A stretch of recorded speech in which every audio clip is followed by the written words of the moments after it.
Y realmente Daniel se escribió en una época en la que realmente era el siglo II, se escribió después de las profecías, carece de autoridad, las referencias que hace el Nuevo Testamento a Daniel solamente significan que el Nuevo Testamento es otro conjunto de mitos, de falsedades y de leyendas, igual que el libro de Daniel. Pues la verdad es que no, porque el libro de Daniel contiene profecías que se cumplieron mucho después del siglo II y que demuestran que efectivamente el libro tiene autoridad, tiene legitimidad y es lo que dice ser. Un conjunto de oráculos y profecías de un profeta de Dios y no una falsificación de un judío astuto y avispado en el siglo II a.C. Vamos a ver eso yendo a uno de los pasajes de Daniel más controvertidos, pero fundamentalmente controvertidos porque la gente a veces tiene tanto exceso de imaginación como carencia de conocimiento bíblico. Nos vamos a ir al capítulo 9 de Daniel y a la profecía de las 70 semanas, porque es una profecía que efectivamente nos sitúa ya en profecías que se cumplieron después del año 165, cuando en teoría se acabó el libro de Daniel. Dice así la profecía de las 70 semanas, capítulo 9 y versículos del 20 en adelante. Vamos a leerla y luego la vamos a ir desmenuzando. Y luego les dejaré tiempo de preguntas para que me destrocen tranquilamente. Dice así en Daniel 9, del 20 en adelante. Aún estaba hablando y orando y confesando mi pecado y el pecado de mi pueblo Israel, y derramaba mi ruego delante de Jehová mi Dios por el monte santo de mi Dios. Aún estaba hablando en oración cuando el varón Gabriel, a quien había visto en la visión al principio volando con presteza, vino a mí como a la hora del sacrificio de la tarde. Y me hizo entender y habló conmigo diciendo: Daniel, ahora he salido para darte sabiduría y entendimiento. Al principio de tus ruegos fue dada la orden, y yo he venido para enseñártela, porque tú eres muy amado. Entiende pues la orden y entiende la visión. 70 semanas, en realidad 70 sietes o 70 setenas en hebreo, están determinadas sobre tu pueblo y sobre tu santa ciudad para terminar la prevaricación y poner fin al pecado y expiar la iniquidad, para traer la justicia perdurable y sellar la visión y la profecía y ungir al santo de los santos. Sabe pues y entiende que desde la salida de la orden para restaurar y edificar a Jerusalén hasta el Mesías príncipe habrá 7 semanas y 62 semanas. Se volverá a edificar la plaza y el muro en tiempos angustiosos. Y después de las 62 semanas se quitará la vida al Mesías, mas no por sí, y el pueblo de un príncipe que ha de venir destruirá la ciudad y el santuario, y su fin será con inundación, y hasta el fin de la guerra durarán las devastaciones. Y por otra semana confirmará el pacto con muchos, a la mitad de la semana hará cesar el sacrificio y la ofrenda. Después, con la muchedumbre de las abominaciones, vendrá el desolador, hasta que venga la consumación y lo que está determinado se derrame sobre el desolador. Vamos allá, porque efectivamente la profecía de las 70 semanas marca un periodo de 490 años.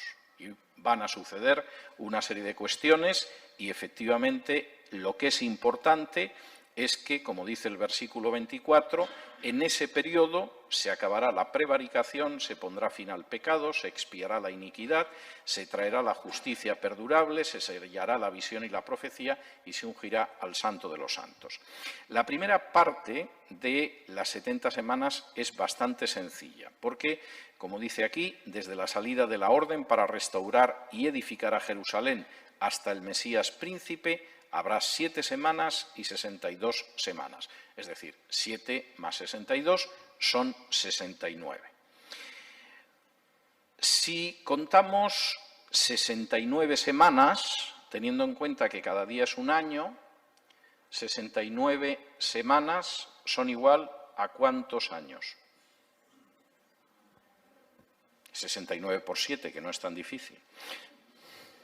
483. ¿Desde cuándo empezamos a contar los 483 años? Desde el año 457 a.C. ¿Por qué? Ahora se lo voy a decir, no crean que es un capricho mío. 457 a.C. Si me acompañan ustedes al libro de Esdras, capítulo 7,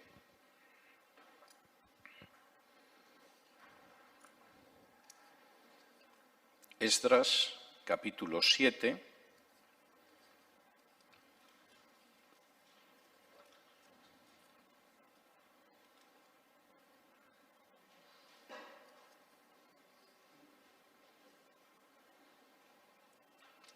y versículos del 1 en adelante. Vamos a saltar algún versículo para que vean ustedes lo que hay.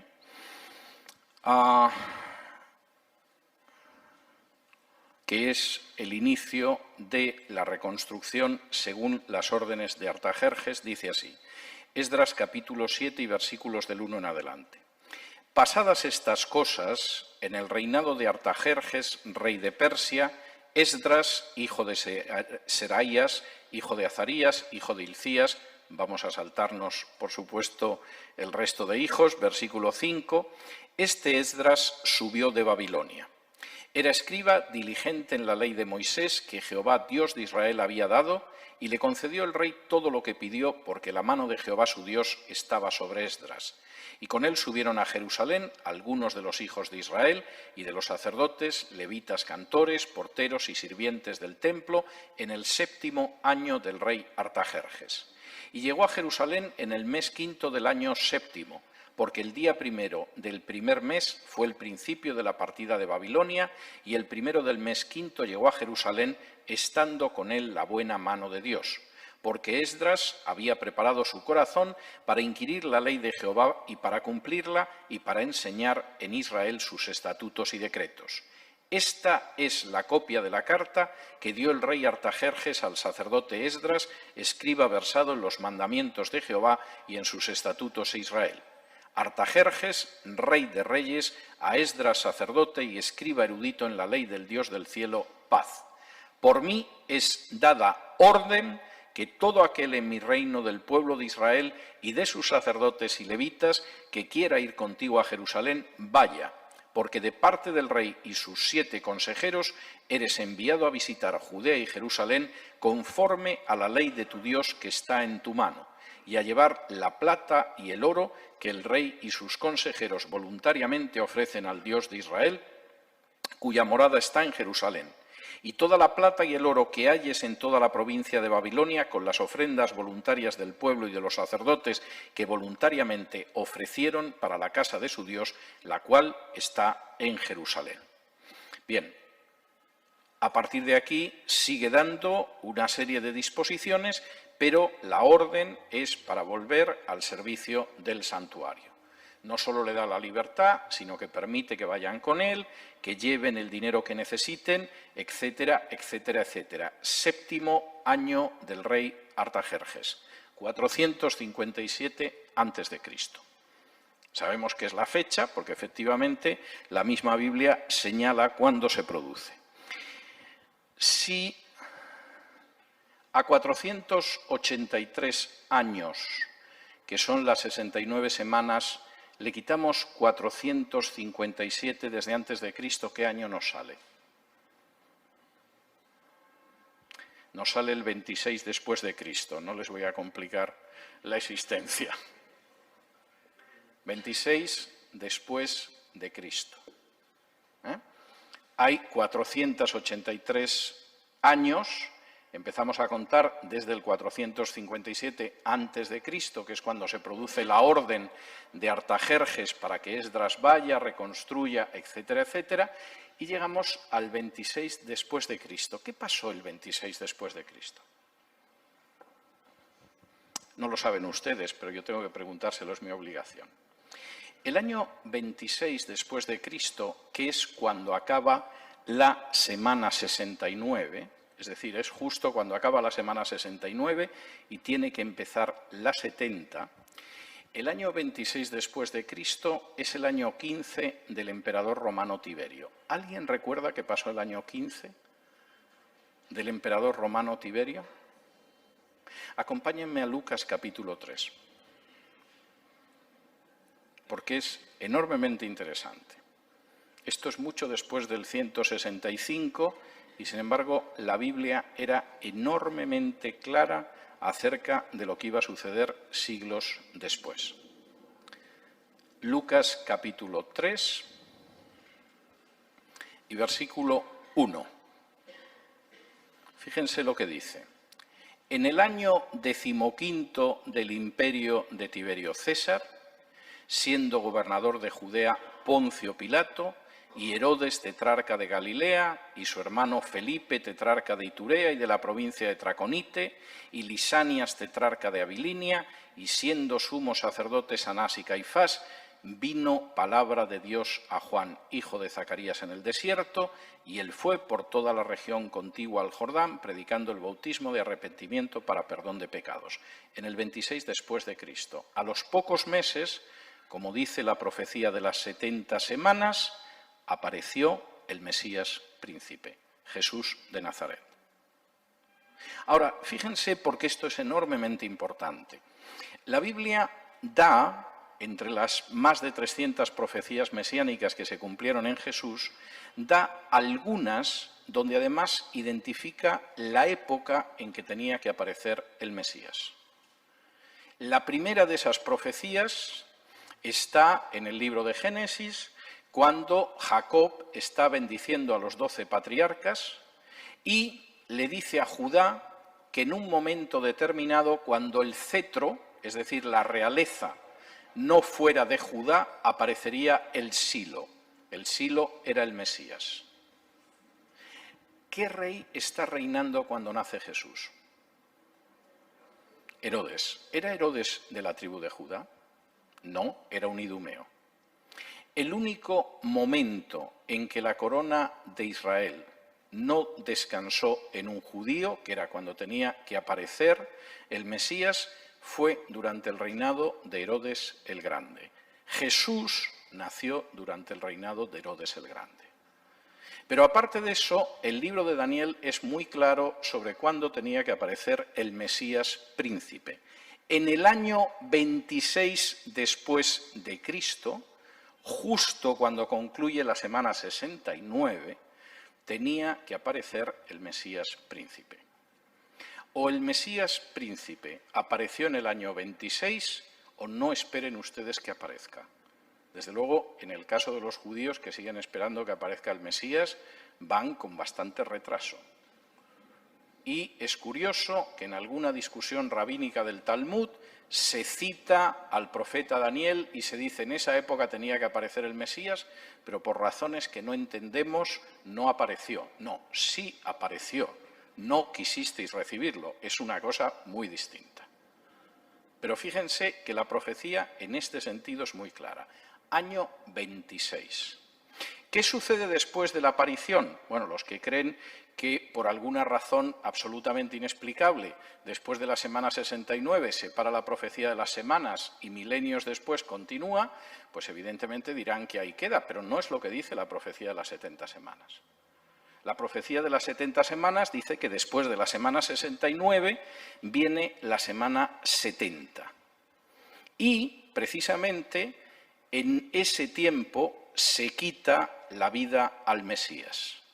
Y después, además, se va a producir el que vendrá un príncipe que destruirá la ciudad y el santuario. Eso se produjo. De hecho, el versículo 27, que es una repetición precisamente de todo lo anterior, dice que efectivamente a mitad de la semana 70 cesaría el sacrificio y la ofrenda. Jesús aparece en el año 26. ¿De acuerdo? ¿Me siguen? El ministerio de Jesús duró 3 años y medio, media semana. ¿Qué pasó en el año 30?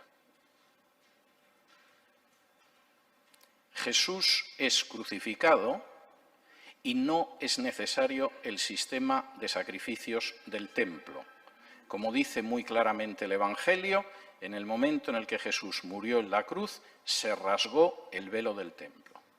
El templo siguió funcionando todavía años hasta que llegara un príncipe que arrasara el templo, como dice aquí, después de la muerte del Mesías. Pero el sistema de sacrificios del templo ya no tenía ningún valor para Dios, porque Cristo había pagado de manera total el precio de nuestros pecados en el momento en el que la cruz expiró y dijo: consumado es. Ahora, fíjense de nuevo, porque esto es enormemente importante. En el año 26 aparece el Mesías príncipe. A mediados de la semana siguiente, la semana 70, se acaba ese sistema sacrificial. Eso fue el año 30, en el que Cristo murió en la cruz y sustituyó con un sacrificio que, como dice la carta a los hebreos, era totalmente superior al sacrificio de animales, lo sustituyó y expió todos nuestros pecados. Fíjense, todavía ahí voy a ir más lejos en este sentido. Al final, lo que señala que va a suceder en estas semanas Daniel es algo que se cumplió con Jesús. Versículo 34. 70 semanas están determinadas sobre tu pueblo y sobre tu santa ciudad para terminar la prevaricación y poner fin al pecado. ¿Quién expió y puso fin al pecado y expió la iniquidad?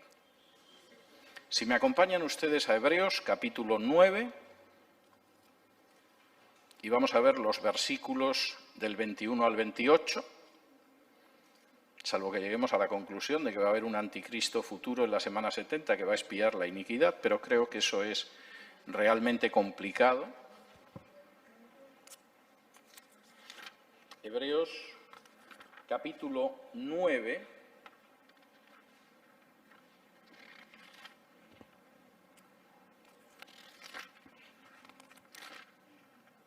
y versículos del 21 en adelante dice esto: y además de esto, roció también con la sangre el tabernáculo y todos los vasos del ministerio.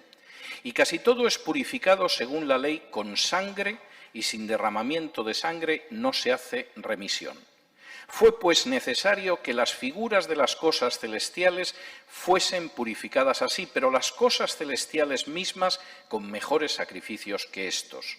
Porque no entró Cristo en el santuario hecho de mano, figura del verdadero, sino en el cielo mismo para presentarse ahora por nosotros ante Dios, y no para ofrecerse muchas veces, como entra el sumo sacerdote en el lugar santísimo cada año con sangre ajena.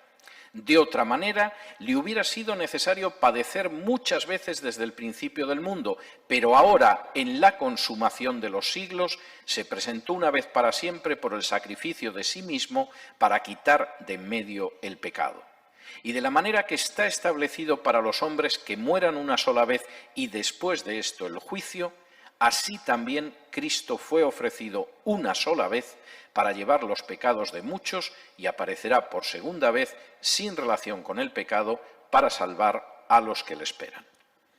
¿Cuál es la propiciación por el pecado? Que, por cierto, también se menciona aquí. Expiará la iniquidad. ¿Cuál es la propiciación por el pecado?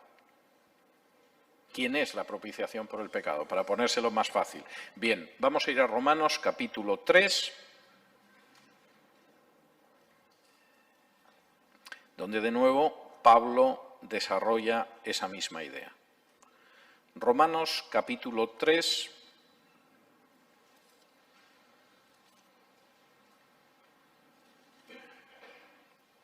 y versículos del 22 en adelante. Desde el 21, Romanos 3, desde el 21.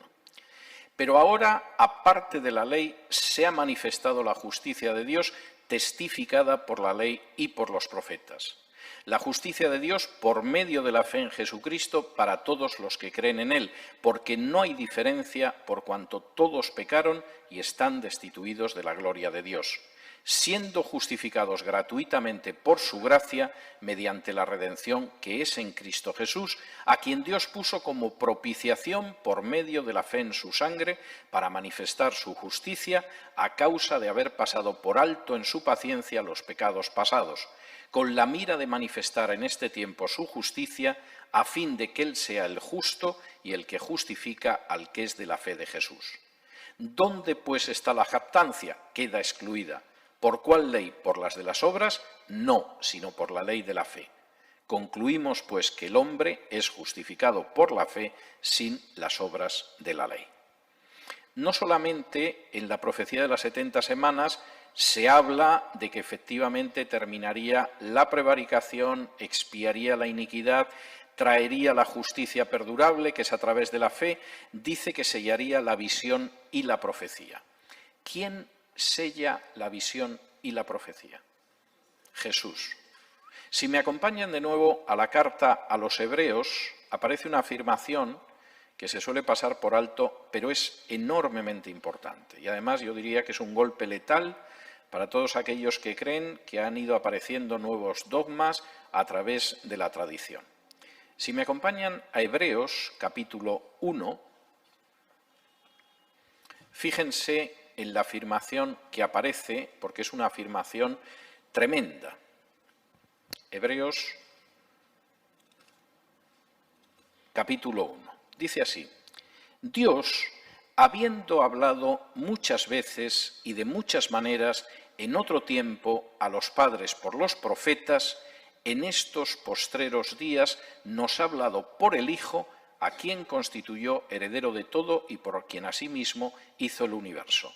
Quisiera detenerme en estos versículos porque la traducción Reina Valera es muy débil. El autor de la carta a los Hebreos está oponiendo dos situaciones. En el pasado Dios nos ha hablado de muchas maneras y muchas veces, y lo ha hecho a través de los profetas. Los profetas a veces tenían sueños, los profetas a veces tenían visiones, los profetas a veces tenían una revelación angélica, los profetas a veces se plantaban en el templo. Dios nos ha hablado muchas veces y de muchas maneras en otro tiempo a través de los profetas. Pero hemos llegado a los últimos días, a los postreros días, y Dios ha hablado para siempre. Él nos ha hablado, es un pasado absolutamente perfecto. Dios nos habló en otro tiempo, pero ahora ha hablado, ha dicho la última palabra.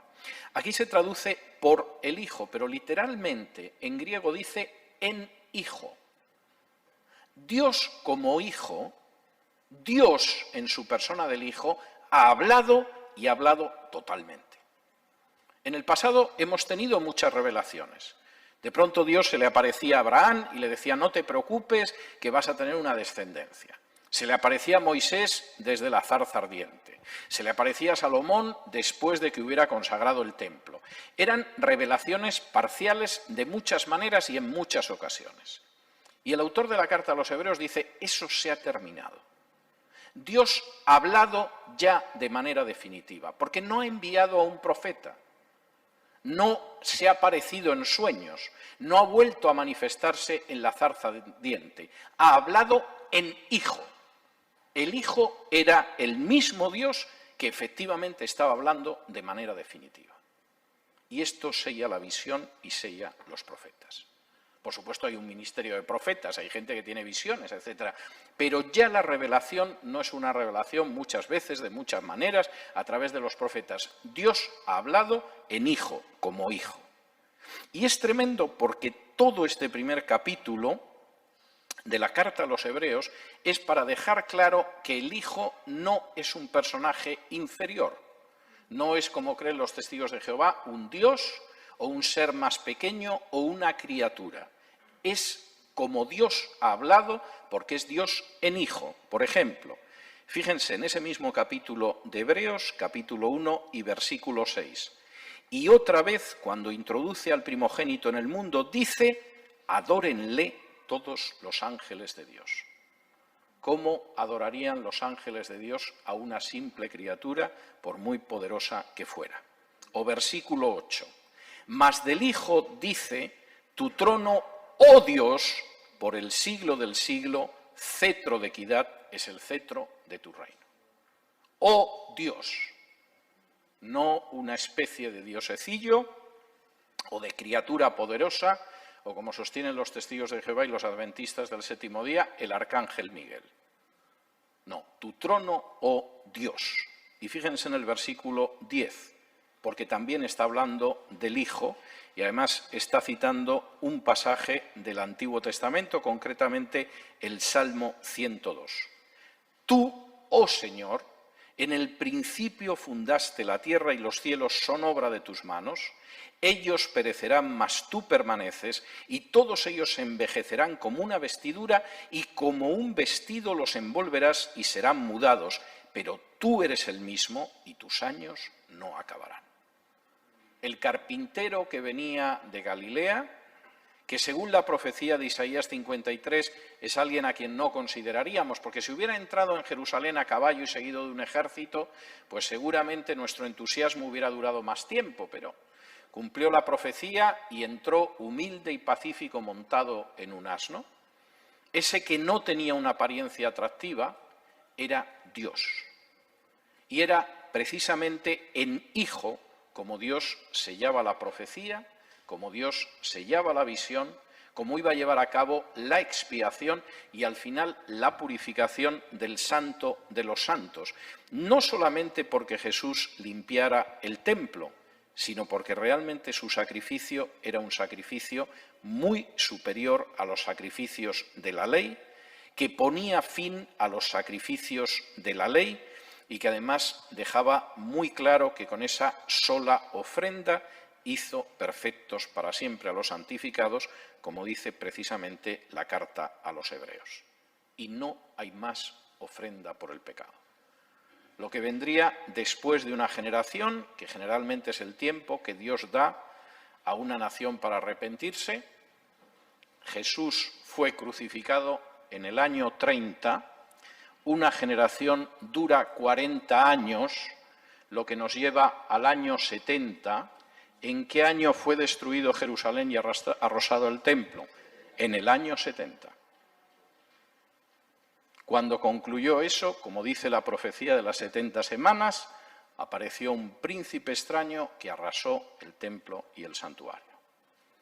Lo que estaba viendo Daniel era tremendo y, por supuesto, nadie puede decir que el autor de Daniel es un falso autor que quiso engañar a la gente y escribió en el siglo II profecías que en realidad eran hechos que se habían producido antes, pero que él presentaba estafando espiritualmente a los demás con profecías.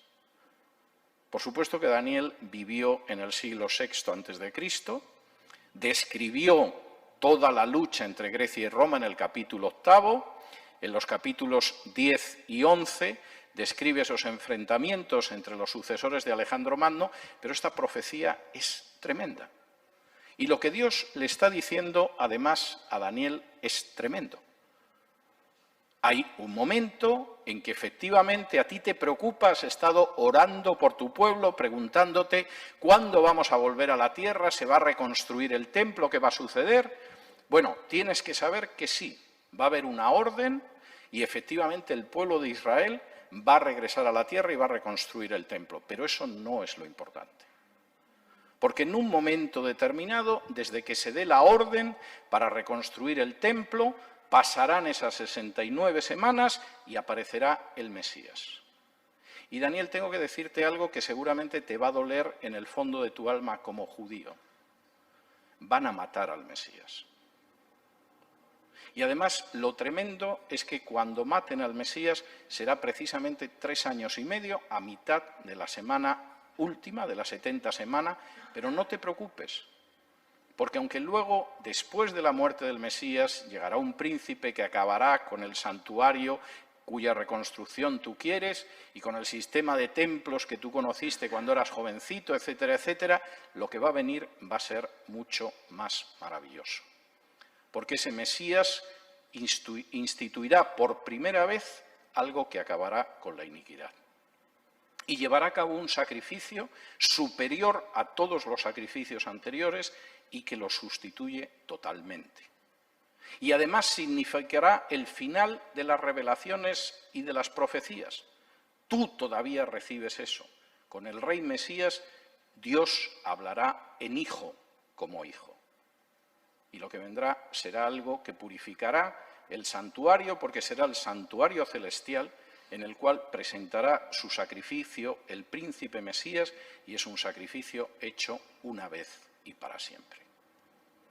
El libro de Daniel, lamento que la gente pierda el tiempo haciendo especulaciones sobre si quien aparece en Daniel es Donald Trump o el ayatollah Khomeini o algo de este tipo, que es una manera lamentable de perder el tiempo. Es un libro lleno de enseñanza práctica para nosotros. Y una de las cosas que muestra, y de ahí es su autenticidad, es que Dios controla los tiempos. El Mesías apareció exactamente el año que le fue revelado a Daniel que aparecería el Mesías. De la misma manera que de la forma que le fue mostrado a Miqueas, que el Mesías nacería en Belén, el Mesías nació en Belén. Y de la misma manera que le fue mostrado a Isaías, que sería rechazado por la mayoría del pueblo de Israel y que además querrían enterrarlo con delincuentes, pero acabaría sepultado en la tumba de un rico, llevaría sobre sí el pecado del pueblo, aunque la mayoría del pueblo pensaría que era Dios el que le estaba condenando, porque le condenaban los supuestos representantes de Dios en la tierra. Lejos de ser un libro falso, escrito con una identidad falsa y conteniendo profecías falsas, Daniel es un libro tremendamente sólido que describe lo que sucedería en los siglos siguientes, prácticamente en el medio milenio siguiente, y que además contiene grandes profecías sobre la manera en la que Dios consumaría no solo la revelación, sino la salvación de la humanidad. Y en ese sentido, decir que se escribió en el año 165, como lamentablemente algunos dicen, ni siquiera tiene ningún valor. Porque la profecía de las 70 semanas llega mucho más allá del año 165 a.C., hasta el momento en el que apareció el Mesías y finalmente consumó su misión salvadora en este mundo. Muchas gracias a todos.